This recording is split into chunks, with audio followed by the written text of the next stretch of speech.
Today we're checking out the coral restoration project down with the Cayman Eco Divers.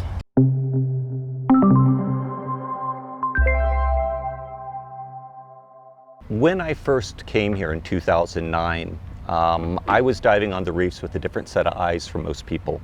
I had spent the previous 5-10 years working with coral in home aquariums, and when I swam around, I could look at an area the size of a small table that was maze brain or old star coral that had recently died, and I could identify what it was and that it was just freshly passed away after the most recent hurricane that had hit here. And I saw the extent of the damage that was done, and it always stuck in the back of my head how much work was going to be needed to bring those corals back so they could repopulate. But once they were back, they seemed to do a good job returning. It just, once they were gone, there weren't any to reproduce, to repopulate the reef with, and they needed that push. And then in 2014, the option came up where we were potentially going to be able to do a program like what we're running now. And I got pulled in on the discussions for that and was like, absolutely, this is something that would very much work. I'd like to be part of it. And it has just continued to develop from there. Nice. So what's the actual process? So to start out, I know we were out the other day and we helped set up coral trees. Yes. So how'd you come up with the design for coral trees or hanging corals? Well, there's a couple different techniques that people use for taking a little tiny bit of coral that they found on the reef and turning it into a whole bunch of coral. And one of the most common techniques is taking a PVC structure with fiberglass rods and hanging coral off of it, kind of like a Christmas tree. It's thus the term we refer to them as a coral tree. There's table techniques, there's a lot of other techniques, but when we sat down and kind of thought about what different methods we could use, I wanted something that was going to be in an isolated location, isolated and safe from the reef and from predators and from diseases. And those boats right there, the further out boat, that's in 60 foot of water. I could swim very short distance and get into 60 foot of water. And I could attach that in sand in that 60 foot of water, well away from the reef where none of our predators live in the sand. And then run a rope up to about 40 foot or 30 foot, and then it's mid-water, and a lot of the reef fish aren't going to migrate up to there. It also protected our corals from storm issues. In a lot of areas, getting out to 60-foot depths is a real challenge, but here, it's right there. And because they're in such a deep expanse of water, any waves from hurricanes or storms, as they push over, our experience has been with everything up to what would be the equivalent of a Category 3 hurricane is we don't have any issue with our corals being impacted by that. And that's a big consideration as well. But I also was worried about coral bleaching. One of the main considerations for corals getting hot in the water is the water temperature. But one that most people don't consider is the wavelength of light that reaches a coral. From my experience in growing corals in an aquarium, I understood the difference between a 5K light and a 10K light as far as how that would impact the corals. But that 5K light, there's a lot of red, there's a lot of yellow. It's wavelengths of light that are carrying heat energy with them. By removing those wavelengths of light, by simply moving into deeper water, I'm limiting the amount of heat that is being built up inside the body of the coral. So when there's a bleaching event going on everywhere else around the island, our nurseries, because they're down deeper, are not experiencing that same bleaching event. We experienced that in 2016 because there was a pretty substantial bleaching event here and everywhere else in the Caribbean. And because we were down in deeper water, we missed that entirely. And I like that sort of survival there. So we landed on that, and after quite a bit of consideration, we came to the realization that these nursery structures here at that specific depth with that much water volume around it really provided the greatest number of positive attributes for our corals to survive long term. So we have the coral trees, they're suspended off the sand, they're further away from the reef, so you don't have all like the damsels or little predators, stuff crawling up it and potential pests attacking it. Just being kind of floating in the water is going to help prevent it from storm issues and stuff hitting it because it kind of move with the water rather than being thrashed and attacked with it. So what's been the success rates kind of so far with the trees? Well, every once in a while, one of our corals gets so big and heavy that it snaps the monofilament that it was hanging off of, so we lose a piece to that. But as far as disease or predators go, we're basically at a 0% loss rate. Of all of 6 of our original parent colonies that we've had since 2016, they're all very healthy and vibrant.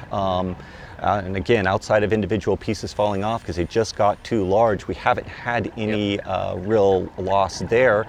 And in fact, we just recently have added a whole set of new corals, and of the freshly added corals, I've been very conscious of, have any of them gone sideways? We have 1/2 of one of 600 or 400 fragments that we took that has expired. Yep. All the rest of it is still there, so I think that's like 0.5% or something like that. So a very acceptable level, yeah. Exactly. Now, the other thing is we were surveying all the sites the other day. So that's just kind of seeing how many corals have started to regrow, how many are surviving. How's been all your data on that over the last few years? Well, I should caution that when we're out there surveying, I didn't place any of those corals there. Those corals are the result of our nursery structures here that spawned in 2016 when they were that big, and 2017 when they were that big, and 2018 when they were decent size, and again this year, and some of them are, you know, the length of my arm there. And in 2016, I don't really think there was any sizable volume of spawn that came off of them. But in 2017, and now again in 2018, a reasonable amount that's come off. So it represents 2 years worth of our corals spawning, and then those mixing with the other gametes of corals from the adjacent trees, and then settling onto the reef. And it went from 40 odd corals that everywhere from between this big up to the size of a vehicle on the reef, up to, we just counted right around 150, ignoring the another 100 that was on one entire ridge. So an easy 200 in a 2-year period of time for a 0.5 kilometer range. And today we're going to go do the swim in the other direction where the current hadn't carried those corals to, and we're going to see what our untreated reefs look like. And my current studies indicate that we should find 3. So 200 for 2 years worth of work versus 3 in a more natural, unchecked environment. And I think that's fantastic results. Yeah, that's awesome. Because those aren't clones of the corals from my nursery. Those are babies from that nursery. Those are genetically unique organisms that can add to the gene pool around the island. And that's something that we can't produce any other way than having our corals reproduce and that is important directly. Because if you have the one structure, I mean, it can't fertilize its own gametes with itself. It needs a different kind of genus, or not genus, I guess, different family of a tree to connect with. And we do have a control group for that. At the main nursery that we went to the other day, where we added some nursery structures, it has since 2016 had one genotype added. I wanted to use it as a control. I had a site with 1, with 2, and then with 3. The site with 2 and the site with 3 both have had pretty similar results, but the site with 1, no results at all. And that's because it can't breed with itself.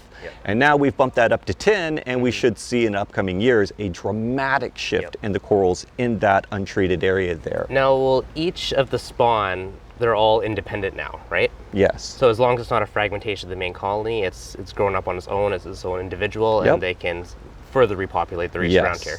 So hopefully we'll see more and more of it impact long term. And most of them are still in that 1 or 2 year old category, and it's going to take them 2 to 3 years for them to reach sexual maturity so they can begin spawning as well. But what we'll find is, as part of our 5 and 10 year goals, by the end of those 5 years, those corals that were spawned the first and second year, that 40 or that 200, they're going to be adding additional genetic material and helping disperse those corals even further abroad. And this year, when our corals were spawning, instead of the current heading that direction, it's going that direction, which fulfilled the second of my criteria for our spawning activity. If we set a nursery structure here, it should cover 500 meters this way and 500 meters this way with equal amounts or relatively equal amounts of coral that's reproduced from that nursery site.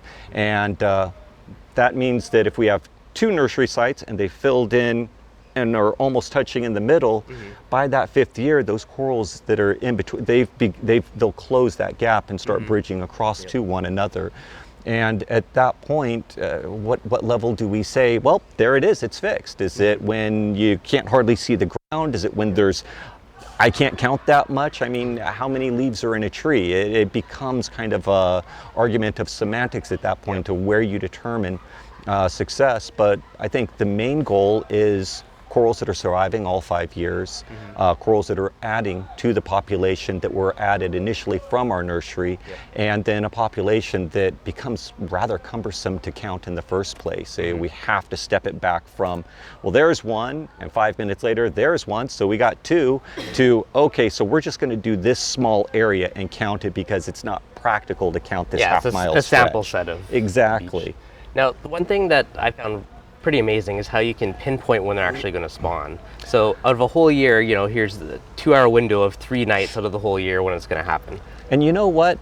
That is credit I have to give to previous researchers. One of the amazing things about what we're doing here is that there is a wealth of knowledge that is out there for every aspect of everything that we're trying to do. No matter how nuanced it seems, I can find a research paper about it. And there have been studies done for 20 odd years watching when corals spawn, watching what times they spawn at, to get consistent results for us to be able to go out there and say, okay, so based off the full moon at the end of summer, towards the end of August, first week of September, give it 3 days and be out there in the evening between 9 and 11. And they're consistently hitting every single year on that target. And we're still developing that data. I'm part of quite a few different groups that we report when we do get our results to help refine that even further. I'm finding here, between 9 and at 10 o'clock, that's our real best window for us to see that coral spawning. Other groups have seen it as late as 11 o'clock, so I stick around until 11 o'clock out there. It's hard, it's dark, and it's tough getting to the last bit of the scuba tank there, but that information is still growing and evolving. Exactly. Now it's also amazing to see all those fragmentations hanging on the coral trees actually spawning, right? Just proving it doesn't not have to be just on a rock growing naturally in the reef. We can artificially bring them together and create this, spawning family out in the ocean to help repopulate the reefs. And that harks back to my early experience growing coral in an aquarium.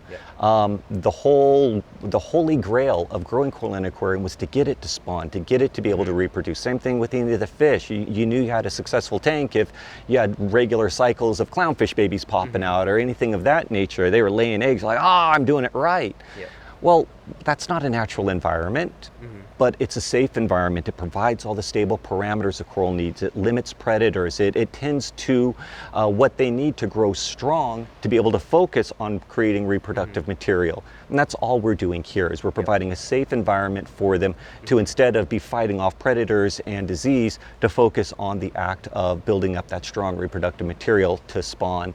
And then all the corals that they spawn, that 40 or that 200 that we're looking at, they're going to have to fight the predators, they're going to have to fight the disease, but we don't lose our hard work and the corals that we've raised up. And I see so many different instances of people spending a year or 2 years growing a coral, and then they take it out of that safe environment and they place it in harm's way, and they're like, don't die.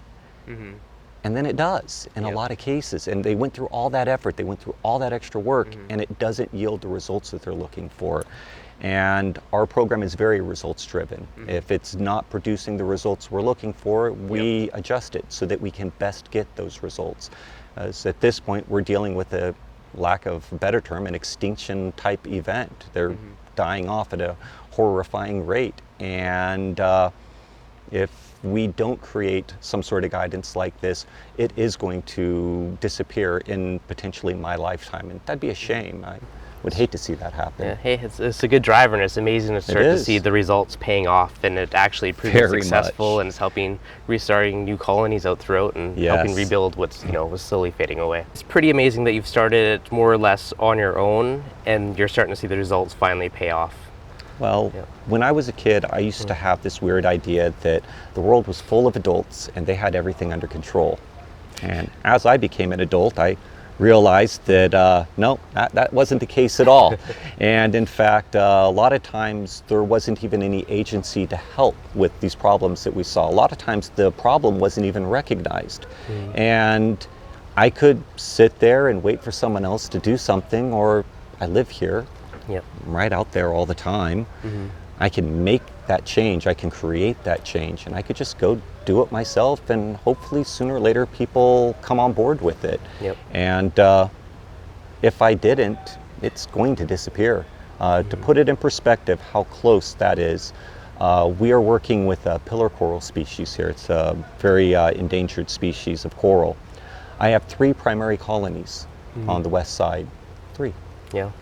There's 8 total, but 3 easily identifiable. They're separate genetics of that one species. I believe there's 2 on the east end.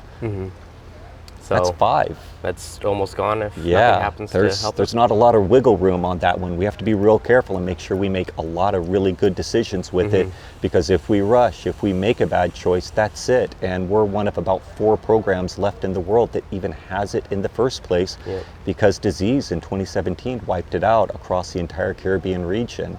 I just read a report that said it is believed that there are only 50 head of it left in Florida. Yeah. That is way too close to the end of that species. And it's a little bit sobering to be entrusted with that. We take it very seriously. Well, so far as the staghorn, elkhorn, both of those so far looking promising. So doing awesome. And our pillar coral in the nursery, we're at 100% survival rate at a year. So, excellent. Yeah, I'm very excited over that. No, awesome. Love what you're doing. Yeah, Love thank you. Rebuild the reefs. Thank Absolutely. you so much. Thank you for coming out here. Yeah. Okay, perfect. Yeah, and if anyone does want to help out, we'll have some links below on how you can help support coral trees, or if you want to come down here and volunteer some time. Always helps rebuild those reefs.